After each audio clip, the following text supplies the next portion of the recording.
This video is sponsored by Heroes of History. I will try to live a normal life in GTA Online without breaking any laws. I'll be working every legal job the game has added recently, done it with no money, to see if I can reach $1 million.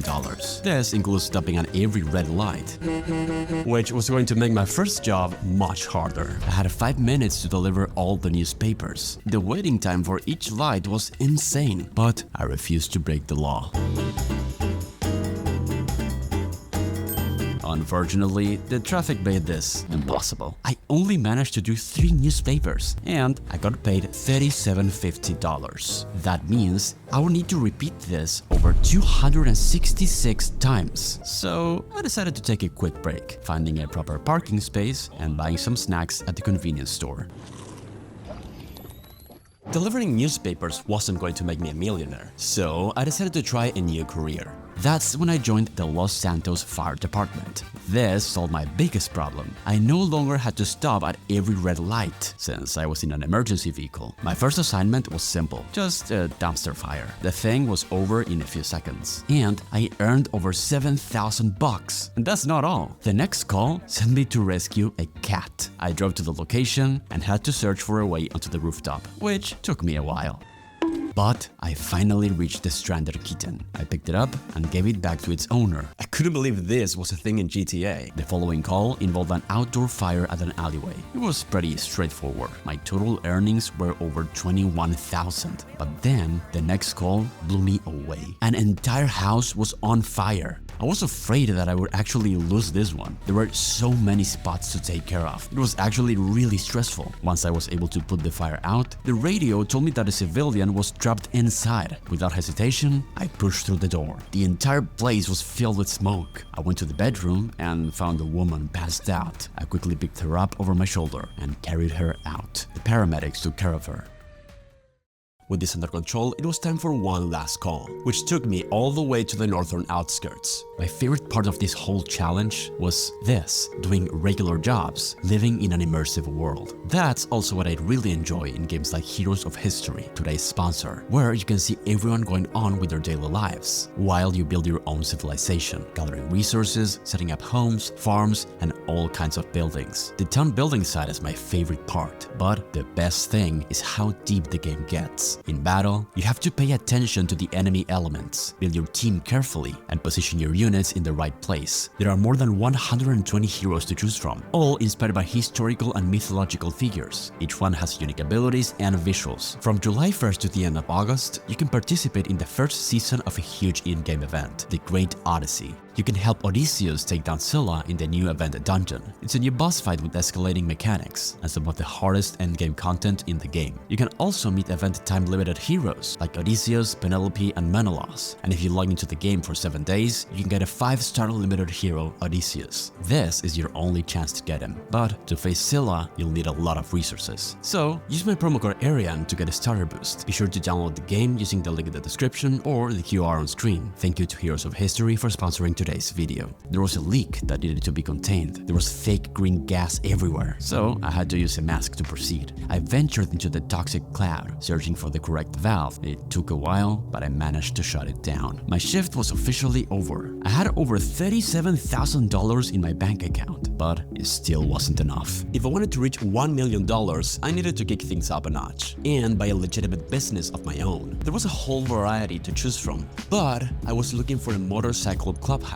These could be upgraded with a legal legitimate custom bike shop business. There was one available at Sandy Shores for over $200,000. So that's our first milestone. There was no time to waste. I looked for another job. This time, I signed up at Alpha Mail Couriers to work as a forklift operator. I loved the outfit they gave me. I had to actually get inside a forklift and pick up pallets of cargo. It was trickier than it looks, especially driving carefully to the conveyor belt and actually loading them. There were several different types of cargo, and I had to complete full matching sets to earn the biggest reward.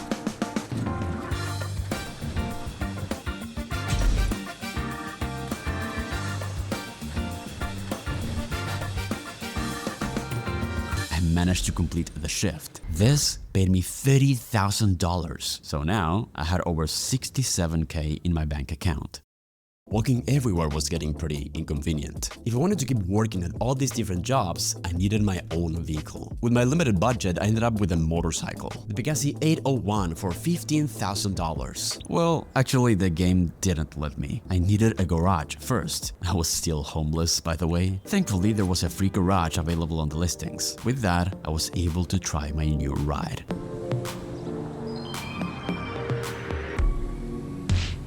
Of course, I still obeyed the law, as painful as it was. Eventually, I arrived at my new garage. This place was my home now. My next job was to transport cargo, over $18,000 for a single delivery. And this one didn't even have a time limit. I could finally relax and chill, following the law without rushing. Everything was going perfectly. Within seconds, gunfire was flying all over. Armed men in motorcycles were closing in. Despite all that, I still followed the traffic laws. I focused on the road ahead without crashing into innocent drivers. Somehow, I managed to weave through the traffic, avoid hitting anyone, and keep the cargo intact until I finally reached the destination. The delivery was a success. I earned more than $18,000. Feeling confident, I went to take a job at Bobcat Security. Once again, I was delivering valuable cargo, but this time, the mission took place inside the city. This was a mistake. Just like before, armed criminals showed up almost immediately. But this time, I couldn't simply speed down the highway. I was surrounded by traffic and intersections. I still refused to break any traffic laws, so I patiently waited at red lights. That was a terrible idea. This job was impossible to complete, at least as a law-abiding citizen. After that disaster, I looked for something more peaceful and found a job at Quickie Farm. This time, I had to deliver medical supplies with a really nice car. Unfortunately, there was a time limit. Just like the newspaper gig, I hit every red light. It was driving me insane. So much waiting. The first delivery was incredibly close. I arrived with only about 40 seconds remaining. A single delivery granted me $5K, which wasn't bad. The problem was that I couldn't reach the next one. The timer expired. I received an email about a wildlife photography competition. They wanted a photograph of animals. The first one was pretty easy. I took a picture, sent it, and got $20,000 just for that. Insane. The coyote, on the other hand, was a nightmare. Every time I got close, it would run away. I chased several of them, snapping photo after photo, but none of them counted. Why? I even accidentally ran one over with my bike. The picture, of course, didn't count. Eventually, I gave up and decided to search for the mountain lion instead. These were pretty fast, and trying to drive and take a picture was not easy. At one point, the animal ragdolled out of nowhere. I didn't hit it. It just collapsed, unconscious. I took a picture of it, but once again it didn't count. I was about to abandon this, until I found another one and managed to take the photo, getting another $20K. I searched an entirely different area next, hoping to find the coyote up close. And finally, after so many tries, I managed to take the correct picture. It gave me a big bonus for doing all the photos. I stopped by an ATM and deposited all my cash. I had over $176,000. I was really close to getting my first business, so I rode back into the city and looked for another job. This time I worked for a pizza restaurant. I needed to do 5 deliveries. Thankfully, there was no timer. Instead, there was a heat meter. If I did this quickly, I would earn bonus tips. There was no automatic failure like the newspapers. I was able to obey the traffic laws without worrying at all about time.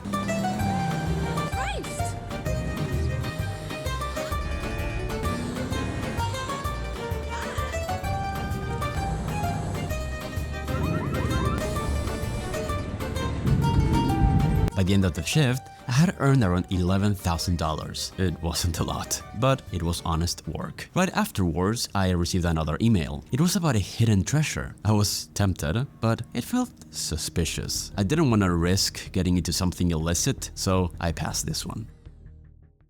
My next job was as a taxi driver. This didn't have a timer either, thank God.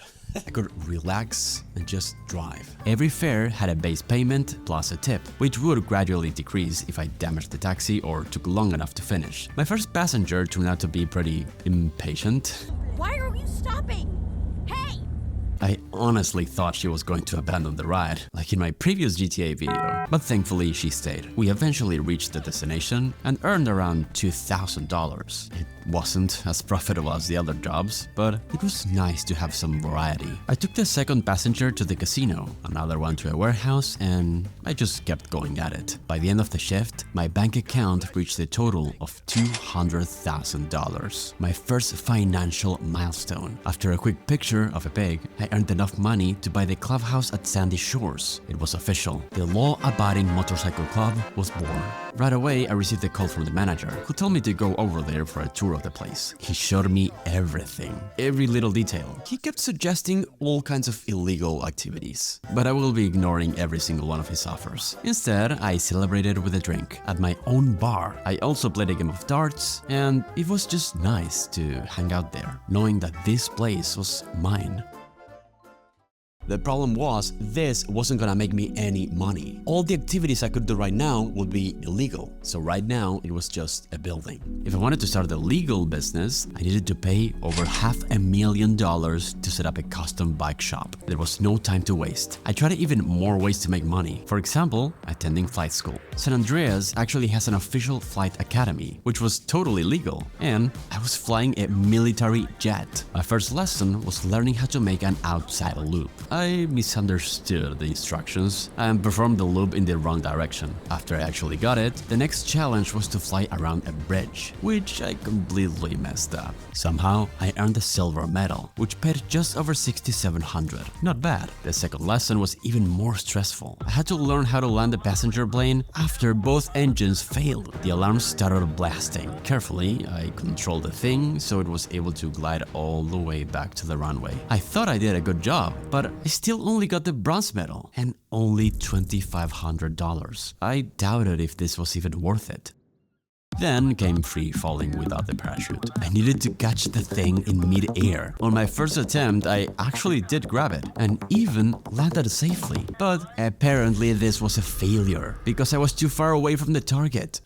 I gave it another try, did the thing even better, and landed in the area. But the game still failed me. I had enough. I quit flight school entirely. Still hoping to find another legal way of making money, I decided to try the Junk Energy skydives. Here, I had to steer through some checkpoints while descending. It took me several attempts just to understand how it worked, and I still failed. By the end of it, I earned exactly $0. Actually, I probably lost money because of the hospital bills. Next, I noticed a premium race event, but entering required $20,000 and a muscle car, which I didn't have. Instead, I headed over to a Junk Energy time trial. This involved using a bicycle instead. It was quite relaxing, just pedaling around the curves, going through the checkpoints. Unfortunately, I ran out of time and lost. Got only $2,000 for a consolation prize. By this point, I felt like I had hit rock bottom. Every new job I tried seemed to be a failure, and I had to reach $500,000. I found myself desperate and ended up going to the casino. The place looked incredible. There was this long cutscene where I got shown the whole place, and after it, I got 1,000 casino chips for free at the cashier. I headed straight towards the lucky wheel, but then I wasn't allowed to use it. Maybe this was a sign. I wasn't going to throw my money away. Instead, I decided to do something much more sensible. Shopping. I didn't have enough for anything fancy, so I settled on a simple denim jacket. It felt nice to change my appearance and start fresh. Then I put on my helmet and got back to work. It was time to grind.